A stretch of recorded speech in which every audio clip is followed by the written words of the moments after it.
I want you to go with me to Daniel chapter 2 as we talk about Daniel's dream and vision. Go with me to Daniel chapter 2 as we talk about Daniel's dream and vision. I need to move quickly. I want you to look at this picture. This is taken from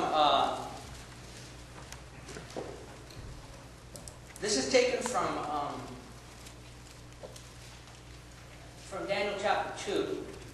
Thank you. And Daniel had King Nebuchadnezzar had a dream.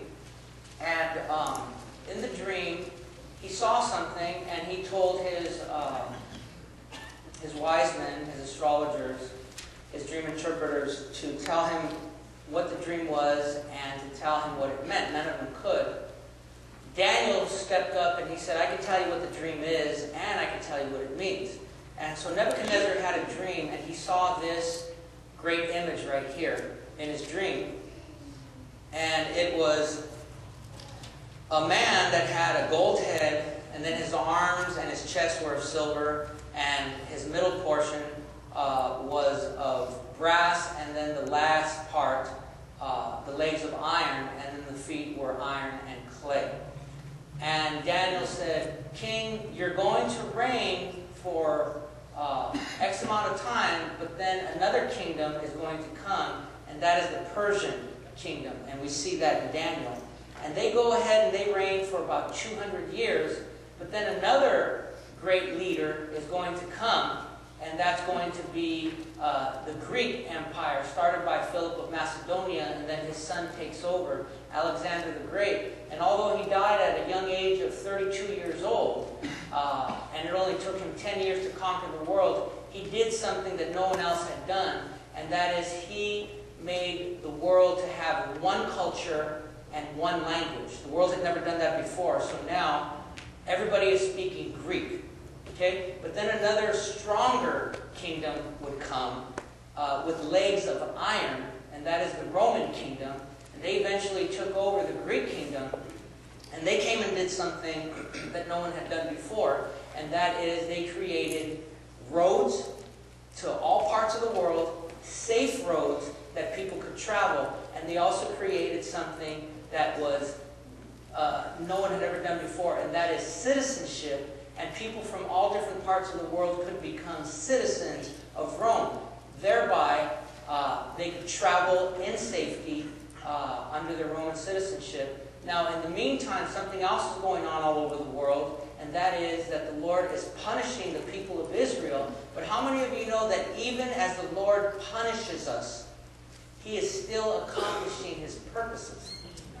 Okay? And what the Lord did was He spread the Jewish people all over the world, allowed the temple to be destroyed, and so now there are synagogues all over the world, Jewish people all over the world, and then you have men like Paul, who is a Jew, who's a Roman citizen, and is able to preach the gospel in the synagogues all over the world in one language, the Greek language. We serve a good God. Can you say amen?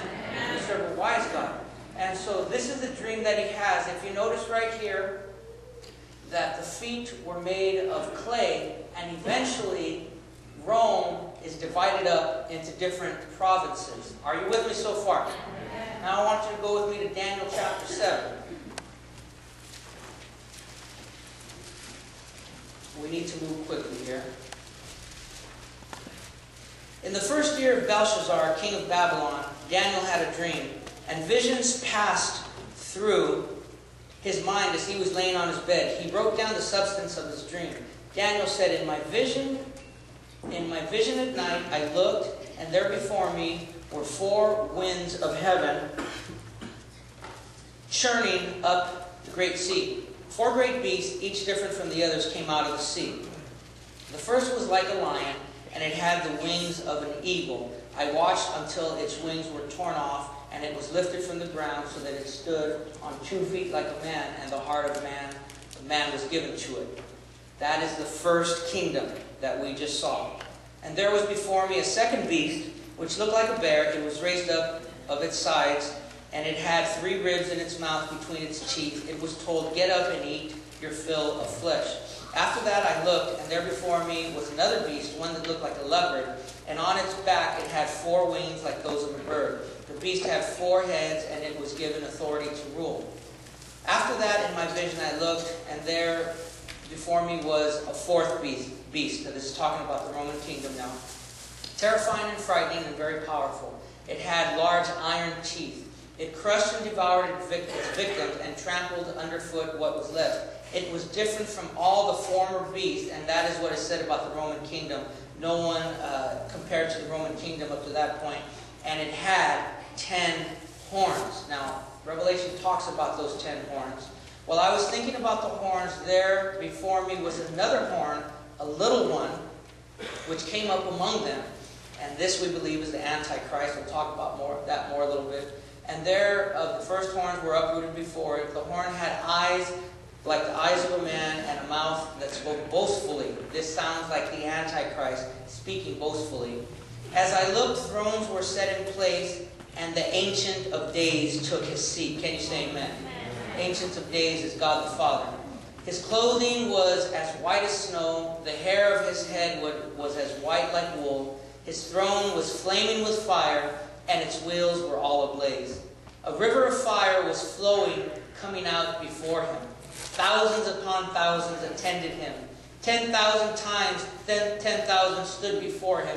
The court was seated, and the books were open. Understand that even though Daniel was an accountant, that's probably one of the highest numbers they could count to back then. 10,000 times 10,000. But it's probably a number greater than that. Are you with me?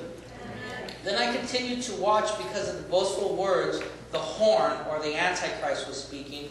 I kept looking until the beast was slain and its body destroyed and thrown into the blazing fire. The other beasts had been stripped of their authority but were allowed to live for a period of time. In my vision at night I looked, and there before me was one like a son of man, coming with the clouds of heaven. He approached the Ancient of Days, can you say amen? Amen. And was led into his presence. He, Jesus, was given authority, glory, and sovereign power. All peoples, nations, and men of every language worshipped him. His dominion is an everlasting dominion that will not pass away, and his kingdom is one that will never be destroyed. Can you say amen?